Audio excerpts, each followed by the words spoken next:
পূর্বে হাজার বছরের পরাধীন ভারতবর্ষ ছিল, গোলাম ভারতবর্ষ ছিল। এই বিশেষ করে বাঙালি যুবকেরা এবং সারা ভারতবর্ষ অনেক যুবক যোগদান করেছিল। তাদের আত্মবলিদান আমরা শুনেছি, ক্ষুদিরাম থেকে প্রফুল্ল চাকরি কত তারা জীবন দিয়েছেন।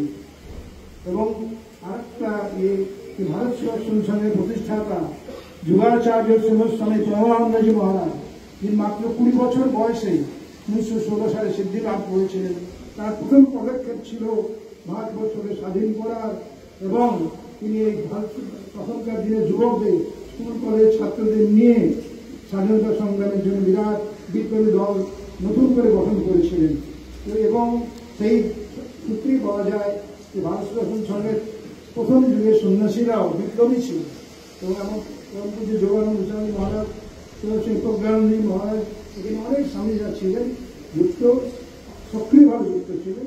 এবং আমাদের বর্তমান প্রেসিডেন্ট স্বামীজি, তিনিও শেষ জীবনে যখন স্বাধীনতা সংগ্রামের শেষ লগ্নেও ভারতবর্ষে তাকে কারাবরণ হতে হয়েছে, তো তিনি সাক্ষী রয়েছেন স্বাধীনতা সংগ্রামের।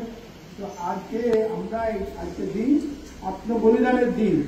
আজ কীভাবে হাজার হাজার যুবকেরা দেশের জন্য, জননী জন্মভূমিশ্চ স্বর্গাদপি গরীয়সী, দেশের জন্য, সমাজের জন্য, রাষ্ট্রের জন্য কীভাবে জীবন দিয়েছিলেন, যে আত্মসুখ বলিদান দিয়ে সমস্ত নিজের সুখ ত্যাগ করে এই সঙ্গে ভারতবর্ষকে স্বাধীন করেছিলেন, সে কথা হয়তো আমরা বিস্মিত হয়েছি, ইতিহাসও ভুলিয়ে দিয়েছে।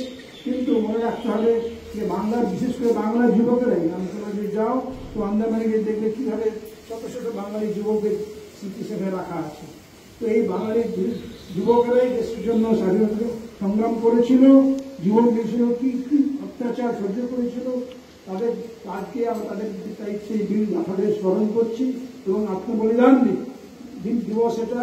আমরা সেই এত বড় কষ্ট করে কষ্টার্জিত স্বাধীনতাকে আমরা এই যুবকেরাই, আমাদের উদ্দেশ্য হচ্ছে আজকে এই যুবকদের প্রধান কর্তব্য হোক দেশকে রক্ষা করা, দেশকে স্বাধীনভাবে সদ্ভাবনা, সচ্চিন্তা,